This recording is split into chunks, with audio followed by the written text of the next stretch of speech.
by way of the state of New Jersey to Wisconsin to the National Football League. I guess that's, again, the Ron Dane route. Now, I'm missing other people, too. Melvin Gordon. Melvin Gordon? Okay, but he didn't. Yeah, that's pretty much it. Yeah. There's more. There's more, but... Jonathan Taylor, Indianapolis Colts rookie, here on the Rich Eisen Show. How are you, Jonathan? I'm doing well. How about yourself? I'm fine. So I guess the question is, what exit are you from, Jonathan? I'm exit 1, baby, at the end. Whoa. Wow. So are you talking like Delaware Water Gap? Is that what you're saying? Way down there? Yes, sir. Yeah. Exit 1, Southern New Jersey. Southern New Jersey, which is part Delaware, part Pennsylvania. Put it all together. That's where you got that working. Yep. Yes, sir. Let me ask this question. So what does the Wisconsin hold in the state of New Jersey with running backs? What's going on with that? What's up with that? It must be something in the water. It must be some type of, gravitational pull towards Wisconsin. I couldn't tell you what it is. Who else recruited you, Jonathan? So I was recruited by Rutgers, Virginia Tech, Boston College, a few Ivy League schools, and it was tough. It was definitely a tough choice, especially when you get a chance to go Ivy League, and you have people in your ear. You go Ivy League, you'll be set for life. On the other hand, you definitely want to test your abilities against some of the best players in the nation, but you still want to have a great education to fall back on. So I just felt like the University of Wisconsin, that was the place for me to do both of those things. Right. And did you think of me, Jonathan, when you were rampaging against the Wolverines, even for a split second? I'm just making this about me, but we've had conversations before. But you're one of you and Dobbins are people I'm very pleased to have no longer in the Big Ten. I'll be very honest with you, Jonathan. By the way, I should have the J.J. Watt mug here on the desk. You want to go get it for me, Chris, just to pay homage to? Nice. Well, yes, this is the mug that I had to drink from. Thanks to you, Jonathan. I'm not going to lie, because this is the mug that he said that I would have to drink from when, as he put it, Wisconsin was beating Michigan. Here's Chris Brockman bringing it over right here. Yep, this is you competing. He's on it in a Wisconsin Badger uniform. Wisconsin 35, Michigan 14 final score. I think you had something to do with that, Jonathan. So thank you. That is funny. Yes. Oh, yes. It says this cup holds Rich Eisen's tears. Is what it says. So. Sorry about that one, man. It's okay. You know what? You don't have to say you're sorry when you're really not. You're just a nice guy. I appreciate it. So, my gosh, your dream of making the NFL is coming true, but never in a pandemic. What has it been like for you since hearing your name on draft night a few months ago, Jonathan? So really now it's really just about trying to play catch up in a sense. You usually go to rookie minicamp, and you have those on-field reps, you have that on-field coaching. So now it's about trying to accelerate your learning, accelerate your play during camp without having those previous reps that any other normal rookie class would have. And I think that, this organization's done a great job as far as the Zoom meetings that we had in between the time of draft day to come into camp in order to get us familiar as possible with the playbook, so that you don't have to focus on less of what to do, and you can focus on more how to do it while you're in camp. And I think they did a great job at doing that, and that's what I'm doing now is I'm trying to accelerate my play, my learning, just because my first time getting actual on-field reps was during camp. That's right. And so who's been helping you in that process? Walk me through the Jonathan Taylor team that's been sort of your safety net in that regard. So definitely it's been Marlon, but also Rosie Nix as well.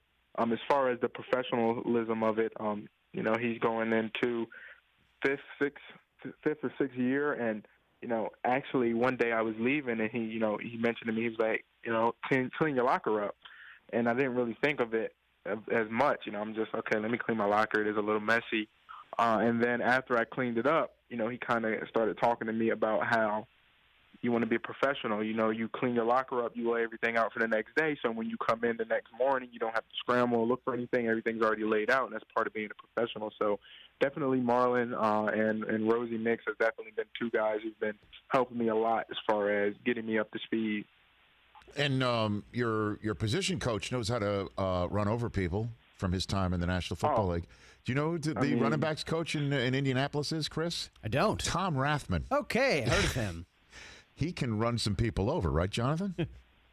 Oh, I mean, the guy was one of the most physical players ever. I mean, you watch his tape. I mean, you can and you can just feel it in the passion in his voice when he's coaching us, and he's talking about being physical and he's talking about playing pound. I mean, you know, that's what he loves to do, and I think just me coming here was kind of just perfect because I'm a guy I like to play physical. I like to play between the tackles, but I also like to get on the edge sometimes. So being able to team up with Coach Rathman and have him pour that knowledge in on me. I mean, he knows championship football. I mean, he's been there, he's won it, so he knows what it takes to be a champion of a player. So I definitely try to soak in as much information as I can from him. Jonathan Taylor, Indianapolis Colts rookie running back here on the Rich Eisen Show. And you also have some special people in the huddle with you. I want to walk a couple through with you as well. Phillip Rivers, he's got something this season to prove, despite a decade and a half plus in the NFL with distinction. He doesn't curse. You know that, Jonathan, right? He doesn't ever swear. You're aware of that, correct? Yes, sir. Okay. What is it? Dadgummit. Dadgummit, gosh darn. I mean, and that's real. That's real. That's very, very real. You don't curse, do you, Jonathan? It's okay if you do. No. You don't? No, sir. So that's two. So we're not working blue in the huddle, is what you're saying. Oh, no. I mean, and I think just to have a guy like that, a leader like that, you think of a leader who has fire, who has passion, who's not afraid to, sometimes, let their emotions go, let it run wild, to let everybody know how passionate they feel. Phillip Rivers does the same thing, but without, kind of vulgar language as such. And, when you have a guy like that who's able to show that emotion, show that passion, and still have, a sense of restraint and still be able to control himself and, in certain ways, I think that's the kind of leader that you want. And I think that's really good. Yeah, and then protecting him and blowing open holes for you is one of the best and nastiest.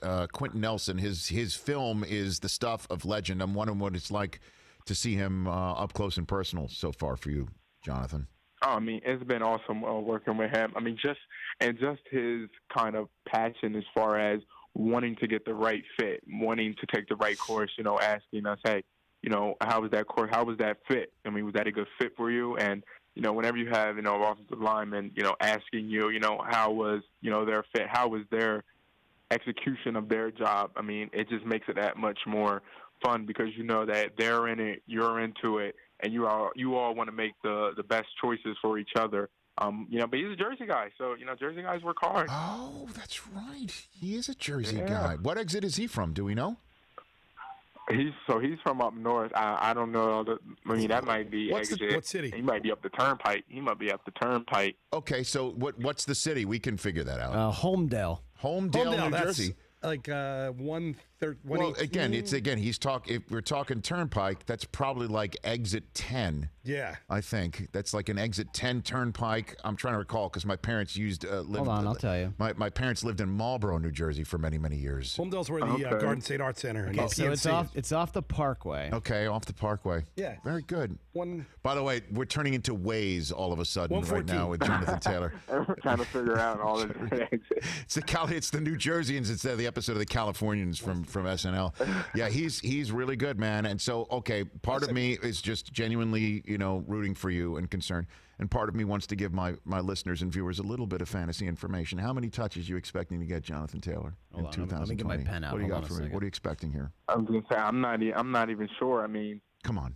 That's not even, we don't even talk about that. I mean, I know one thing we do talk about is we talk about, especially I talk to Marlon about it a lot is, what does it take to be, a guy at this level, because, that's all we all want to be. Everyone in that running back room wants to be a guy. Every time they step on the field, they want people to know, like, hey, make sure you check this number because if he gets the ball in his hands, we got to make sure that we're on our A game because he can make something happen. So being able to just pick his brain and, whatever things that he sees, things that he does on the field, he's coming up the sideline. I'm like, hey, what did you see there? I mean, what made you do that? What made you think of this?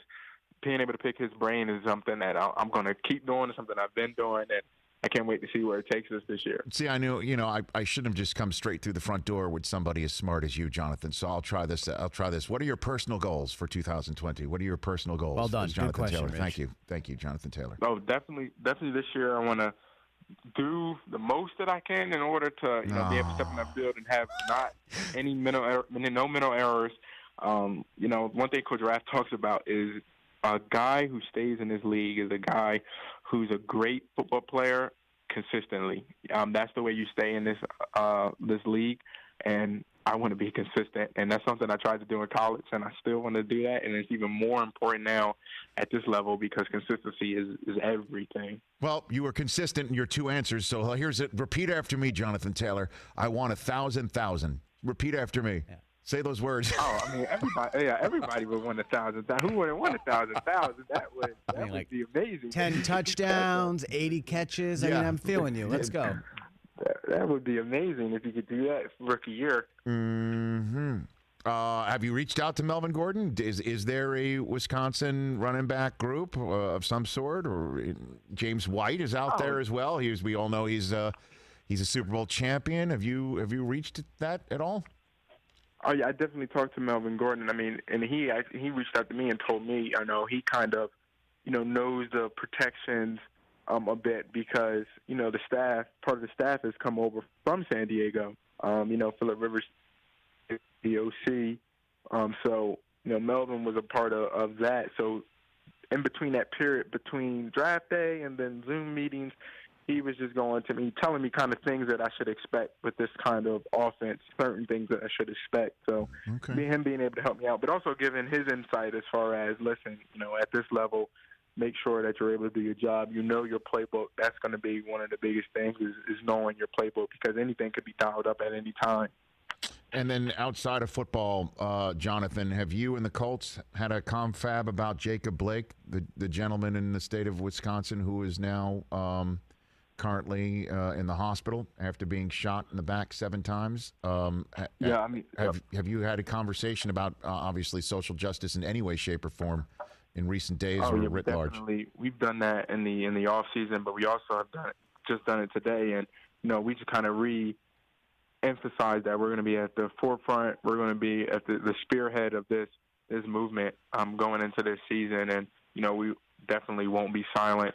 But like I said, we're going to be at the forefront, and we're going to do everything in our power in order to continue to raise awareness, have these conversations, and promote change. No, obviously, Jonathan, I know, again, I'm asking a rookie who's got a lot on his plate. It's a pandemic. Your dreams are coming true. You want to succeed. And to throw this, on your plate as well is a lot. But is there a way that what can you share about the conversations that everybody had within your locker room today, as you mentioned, on this subject? Of course, a lot of opinions as far as what people thought, but also you get a lot of people sharing their experiences of things that they've experienced throughout their lifetimes, and everyone learns, no matter who you are.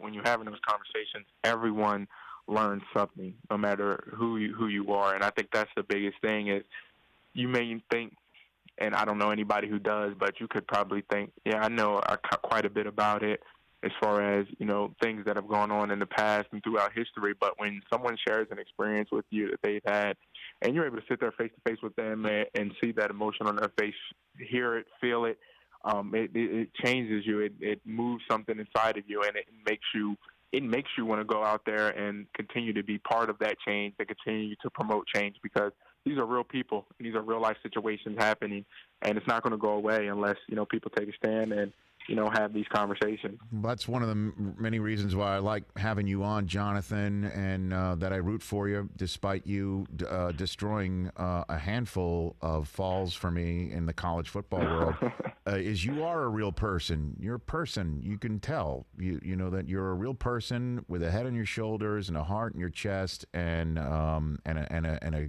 great desire to be great. And I wish you nothing but the best. I truly do. And I hope there's many times that we get to talk this fall. Thank you very much, Rich. I appreciate that. Thank you. Right back at you. All right. Well, the pride of Exit 1, right? And that's the Parkway, yes, correct? That's the Garden State Parkway? That's the Parkway. Okay. Yeah. Not the, because I went Exit 1 of the Turnpike where they could could be start one, this too. whole. And by the way, James White's from Florida. But he went to Wisconsin. I know that. I thought only Garden Staters are allowed to run the ball from them to make the NFL. Hey, you can ball, you can ball. That's it, and you can do that. Thanks for the call, Jonathan. You take care of yourself. You be well. Thank you very much, Rich. I appreciate you having me on. Right back at you. Let's stay in touch. That's Jonathan Taylor.